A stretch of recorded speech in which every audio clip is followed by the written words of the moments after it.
Welcome, welcome, welcome. Welcome back to another exciting episode of Carving the Divine TV. My name is Yujiro Seki. I'm a director, writer, and the producer of the documentary Carving the Divine. Carving the Divine is about the Buddhist Sculptors of Japan, and I'm ready to present it for the first time in the world.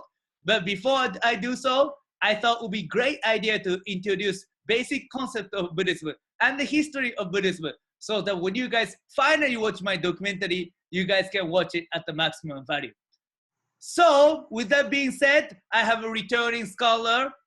He is gracious enough to come back to us and talk to us about the Buddhism over and over again. Amazingly intelligent guy. I'm happy to have you back, Frederic Hewett.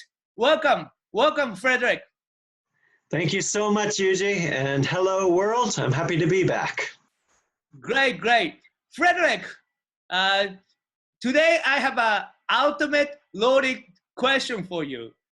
This is not fair for me to even ask you this question because unless you are practitioners, it is very difficult to define this form of Buddhism. But I think you can do it. I think you can give us a general overview of what Zen Buddhism is. So tell us about the Zen Buddhism, Frederic. Yes, thank you so much for that, Yuji. And I'll be upfront. My disclaimer: I'm not a practitioner, but but Zen Buddhism, it espouses endless fascination by all sorts of people, scholars, laypersons. So I think it's very important that we explore this subject today. But Zen Buddhism in Japan, it goes back to India, to Dhyana, and in China, Chan, all the way to Japan, where they call it Zen. But the origin of the word means meditation. So the whole premise of Zen is that enlightenment is something that you come to experience intuitively. In contrast to the other sects of Buddhism that say, well, basically that you have to study all of these sutras and learn all of these abstract definitions.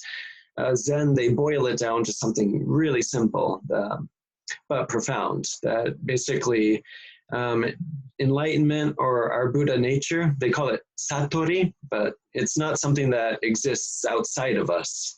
It's something in our ordinary day-to-day lives. So it's nothing like ultimately spectacular or it's something that we escape from. It's already here in our daily routine. So Zen, in contrast to the other major schools, you learn all of these definitions and precepts. Zen, they simplify it with the concept of mu, or emptiness, that basically that in the end everything comes to naught, that that your delusion comes from attaching meaning to everything and trying to logically structure the world.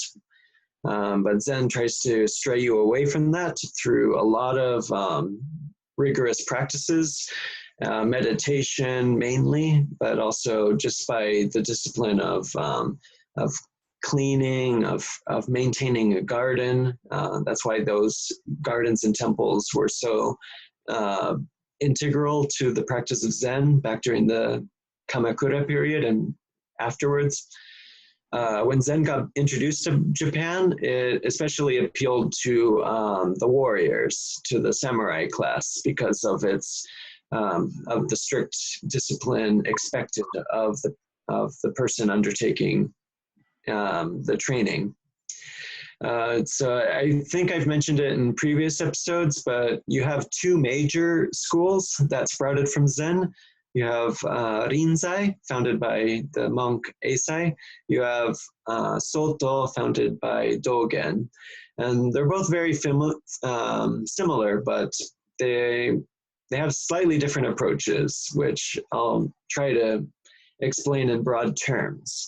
So you have Rinzai, which Basically, you try to achieve sudden enlightenment. Basically, it's something that you fall upon after a very, very long period of practice. And one of the tools that they use is the koan, which is it's very popular for scholars and lay people, but it's a riddle. Usually, it's illogical, and by its very nature, it tries to get us past trying to interpret and understand the world in a logical manner. Basically, it seeks to go beyond that and find our deeper identity. But after practicing or pondering upon a koan riddle, you'll fall upon enlightenment or satori. The Soto school of Zen, they don't, their approach, they don't chip away until you suddenly discover satori. It's more, you already, that's the starting point. So you do a lot of zazen or seated meditation. You have down to earth, just cleaning, preparing food.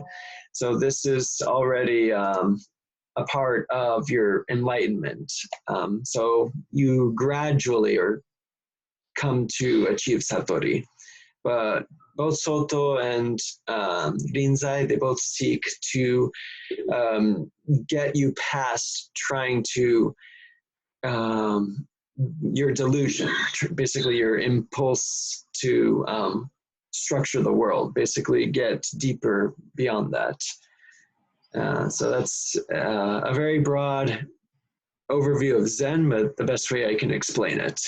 Yeah, thank you so much, Frederic. So if you guys think this information is useful, make sure to follow me on Twitter and Instagram and like me on my Facebook.